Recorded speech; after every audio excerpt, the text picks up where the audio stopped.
হে everyone, আজ আমি তোমাদের সাথে শেয়ার করব একদম বাড়িতে বানানো মোমো তার চাটনি। তো চলো কিভাবে বানালাম সেটা তোমাদের সাথে শেয়ার করি। তার জন্য প্রথমে চিকেনের পিস থেকে কিছুটা বোনলেস যে পিসগুলো আছে সেগুলোকে আমি আলাদা করে নিচ্ছি, কারণ এই বোনলেস পিসগুলো দিয়েই কিন্তু চিকেনের কিমাটা আমি বাড়িতেই বানিয়ে নেব।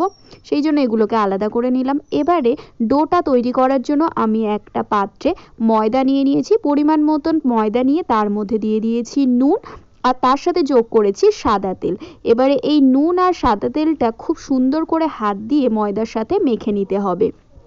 কিছুক্ষণ মিশিয়ে নেওয়ার পর তারপরে দিয়ে দিতে হবে অল্প অল্প করে জল, অল্প অল্প জল দিয়ে দিয়ে এটাকে মেখে নিতে হবে। না শক্ত না নরম, সেরকমভাবে এটাকে সুন্দর করে মেখে নিতে হবে। দেখো ঠিক আমি যেরকমভাবে মেখেছি। এরপর ভেতরের পুরের জন্য যা যা সবজি নিয়েছি, ক্যাপসিকাম, গাজর, বিনস আর পেঁয়াজ পাতা। আর এদিকে নিয়েছি পেঁয়াজ কুচি, ধনেপাতা কুচি, কাঁচা লঙ্কা কুচি, আর ছিল পেঁয়াজ পাতা কুচি, আদা রসুন কুচি। এখানে আমি পেস্ট ব্যবহার করিনি, তোমরা চাইলে পেস্টও ব্যবহার করতে পারো।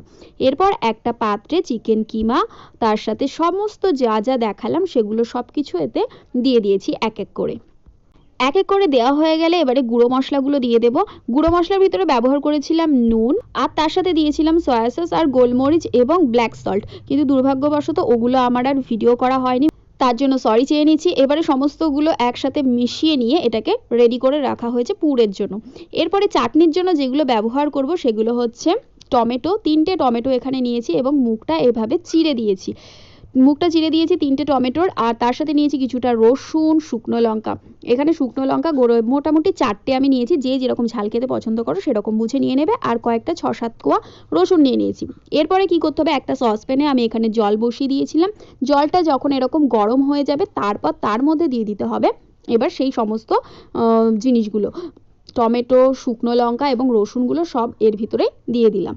10 মিনিট ফুটিয়ে নেওয়ার পর তারপরে গরম অবস্থাতেই আমি উপরের যে টমেটোর যে খোলাটা আছে, খোসাটা, সেই খোসাটাকে আমি ছাড়িয়ে নিয়েছি। এবারে টমেটো হালকা একটু ঠান্ডা হয়ে গেলে তারপরে শিল বা মিক্সার মেশিনে বেটে একটা পেস্ট তৈরি করে নিতে হবে। এরপর কি করতে হবে, কড়াই বসিয়ে দিতে হবে এবং কড়াইয়ে সাদা তেল দিয়ে দিতে হবে, এবং সাদা তেল গরম হয়ে গেলে তার মধ্যে যে পেস্টটা তৈরি করে রেখেছিলাম টমেটোর সেটাকে দিয়ে দিলাম। একদম সিম্পল চাটনিটা করেছি সিম্পলভাবে। এবারে এটা দিয়ে দেওয়ার পরে তারপরে অল্প একটু জল এখানে অ্যাড করেছি আমি। তারপরে এখানে দিয়েছি নুন এবং স্বাদ মতো চিনি। নুন চিনি দিলে একটু টক মিষ্টি ব্যাপারটা আসবে। তার মধ্যে দিয়ে দিয়েছিলাম টমেটো কেচাপ, আর তার সাথে একটু ভালো করে নাড়িয়ে নিয়ে সবার শেষে দিয়ে দিয়েছিলাম এখানে পাতিলেবুর রস। পাতিলেবু কিন্তু একদম আমি 20% দিয়েছি, মানে একটা গোটা পাতিলেবুর কিন্তু একদম একটা সাইড, পুরো মিডিল বরাবরও না, একটা সাইড করে কেটে সেটা এতে দিয়ে দিয়েছি। তাহলে খেতে আরও একটু ভালো লাগবে, টক মিষ্টি ঝাল এরকম একটা ব্যাপার আসবে। তারপর লেবুর রসটা চিপে দিয়ে ঠিক যেরকম একটুখানি গাঢ় করে নিতে হবে, কারণ বেশি ঝোল হলে ভালো লাগবে না। নাড়তে নাড়তে যখন ঘন হয়ে আসবে তখনই বুঝে যেতে হবে আমাদের কিন্তু চাটনিটাও রেডি হয়ে গেছে। এবারে মোমো তৈরি করার জন্য আমি রুটির মতন বেলে নেব। আর প্রথমে আমি এখানে কিন্তু কয়েকটা লেচি কেটে নিচ্ছি। আমি এখানে বড় বড় করে কাটছি, কারণ হচ্ছে গিয়ে ছোট ছোট করতে গেলে অনেকটাই দেরি হবে, সেই জন্য আমি বড় বড় একেবারে লেচি কেটে নিয়েছি এবং সেটাকেই রুটির মতন বেলবো। আর তার আগে দেখো একটা থালাতে কিন্তু আমি তেল মাখিয়ে নিয়েছি। দেন যেখানে বেলবো সেখানে অল্প একটু কিন্তু শুকনো ময়দা, একটু মানে গুঁড়ো ময়দা আমি এখানে দিয়ে দিয়েছি।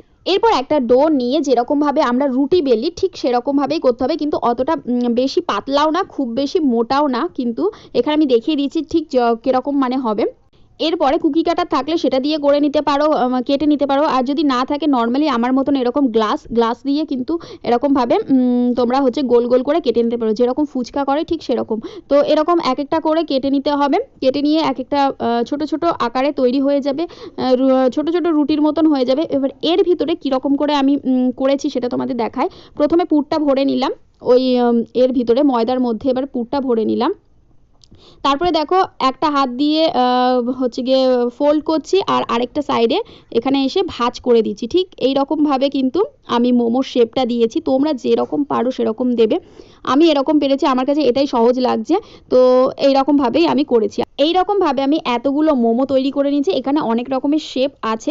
এবারে এগুলোকে কি করতে হবে, ভাপাতে দিতে হবে, এবং ভাপাতে দেওয়ার জন্য আমার কাছে যেহেতু স্টিম কুকার নেই সেই জন্য আমি কিন্তু এরকম ছিদ্রযুক্ত থালা ব্যবহার করেছি। তো আমার কাছে যেহেতু নেই সেই জন্য আমি ছিদ্রযুক্ত থালাতে অল্প করে একটু তেল কিন্তু দিয়ে দিতে হবে, তেল ব্রাশ করে দিতে হবে, নয়তো কি হবে এই মোমোগুলো দিলে থালার সাথে আটকে যাবে এবং সেটা যখন সিদ্ধ হবে উঠবে না।